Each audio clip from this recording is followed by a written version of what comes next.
Welcome. My name is Pete Rhea. I'm a City of Huntington Beach employee for 35 years, and I've been with the Sandbag program since 1997. Sandbags are free to Huntington Beach and Sunset Beach residents. Identification is required. We request driver's license or utility bills. No businesses are allowed to have bags. There is a 20 bag limit of sandbags, and when you come to the yard, make sure you bring some gloves, a shovel, good shoes, and a lot of common sense. You should be prepared to fill your own bags. The city will not fill them for you. The residents are also responsible to dispose of the sand after the storm. You can do that in numerous ways. You can throw it on your lawn, put it in your planter boxes. You could put them in your garage, cover them with plastic. Bags will last around 5 years if they're covered and out of the sun.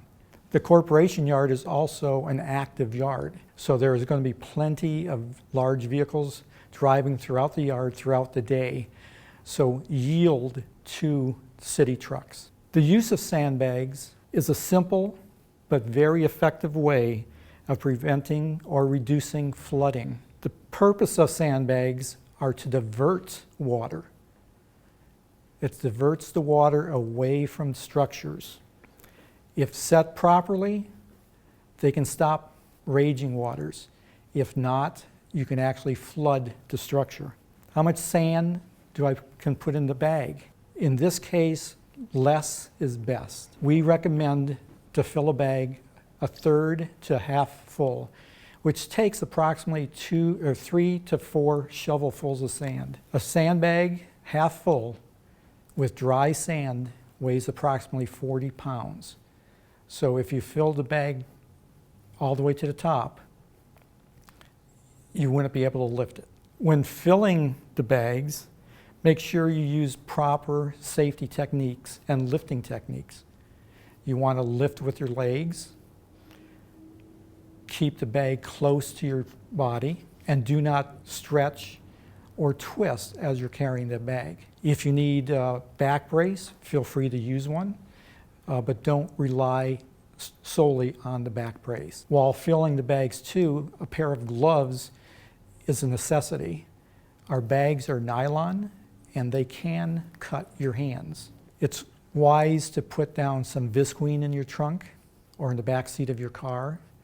Visqueen is a thick plastic,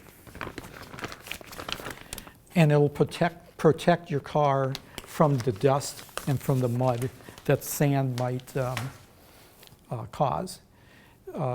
You do not overfill your vehicle either. Also, as you're driving out of the yard, there is a sidewalk at the gate, so make sure you're able to stop in time and let pedestrians have the right of way.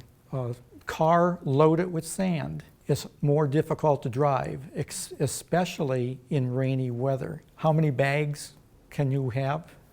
Once again, we limit it to 20 bags per resident. How many bags can be put in a vehicle? That depends on the size of the vehicle. Even though you have 20 bags, it's up to you to make sure that you're not overloading the vehicle.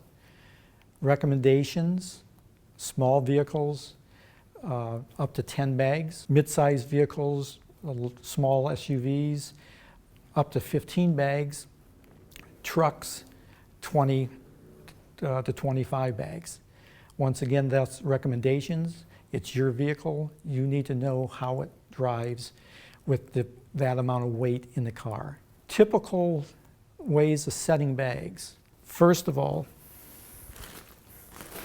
we like putting one row of sandbags along a structure. We found that in Huntington Beach, a single row usually was enough to divert the water away from the structure. Once again, the first layer, you get your bag and you make a triangle out of the top.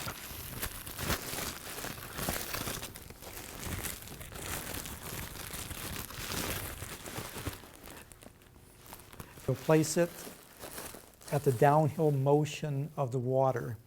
So if the water's coming this way, you would want the bag folded, the triangle facing out.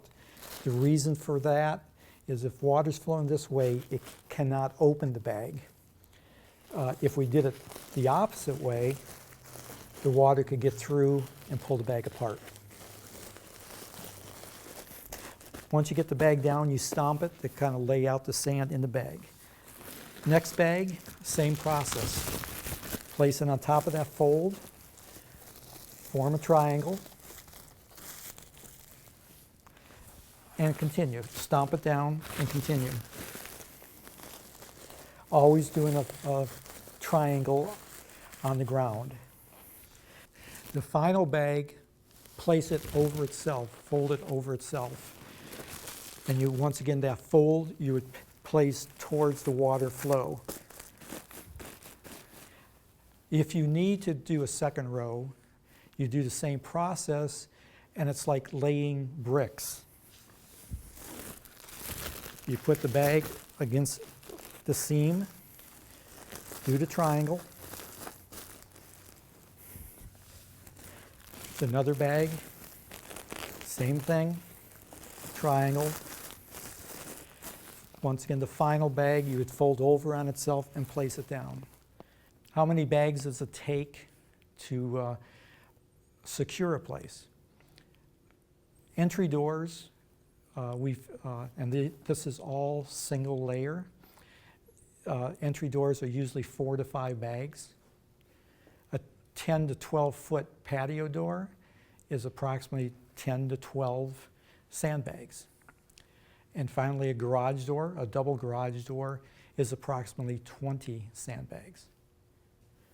And all laid like this. Naturally, if you had to go too high, you would double that amount. The idea too is when you lay the bags, be careful not to set them so the water from your roof will get behind the bag. If you do that, the water has no way to escape. Now you're pushing the water into the house. Thank you for your time.